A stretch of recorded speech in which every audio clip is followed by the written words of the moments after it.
হবে, বিরোধীকে সম্মান দিতে হবে, চোরকে ডাকাতকে ইচ্ছে হলো মেরে ফেললাম, এটা চলবে না। তাকে আইনের রাস্তায় দিতে হবে। যতক্ষণ পর্যন্ত আমরা আমাদের সমালোচকদের সম্মান করতে না পারবো, আমাদের বিরোধীদেরকে সম্মান করতে না পারবো, সম্মান দিয়ে কথা বলতে না পারবো, ততদিন পর্যন্ত আমরা বড় জাতি, সুসভ্য জাতি পরিচয় দিতে পারবো না। আজকে ছোট ছোট বাচ্চারা বড় বড় নেতাদের যেভাবে তাচ্ছিল্য করে কথা বলেন, এটা তাদের কৌশল। সেই জন্য এখন ফিরে আসা উচিত। আমি আমার কথা শেষ করতে একটা জিনিস বলবো, শেখ হাসিনার পতন ন্যায়ের কাছে অন্যায়ের পতন। শেখ হাসিনার পতনে রাজনৈতিক দলের শ্রম আছে, ঘাম আছে। শেখ হাসিনার পতনে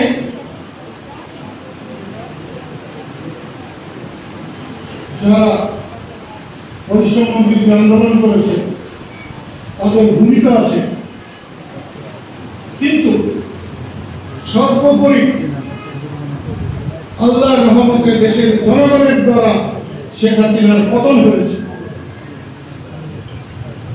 আমি যদি ভবিষ্যতে শেখ হাসিনার মতো করি, শেখ হাসিনার চাইতে ঘোরতর পতন আমার হবে।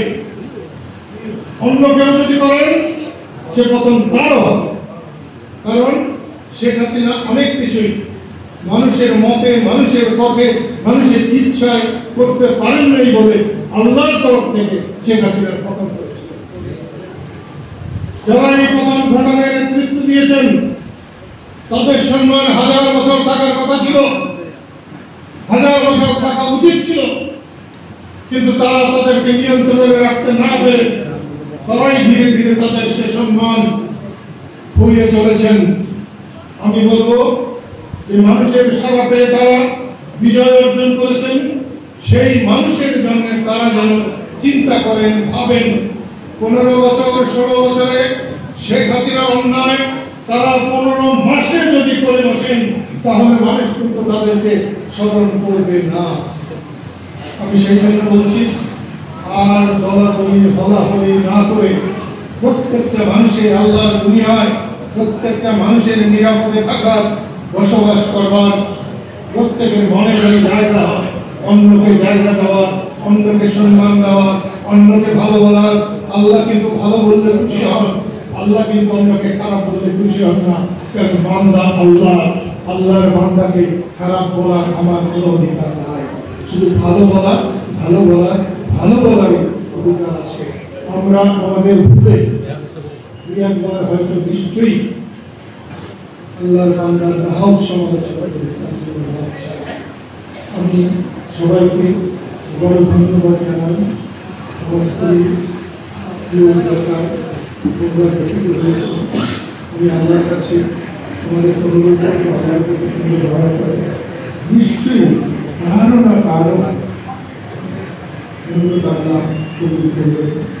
আল্লাহ বড় মহান, বড় দয়ালু, তিনি দয়া করবার জন্যই তিনি অপেক্ষা করেন।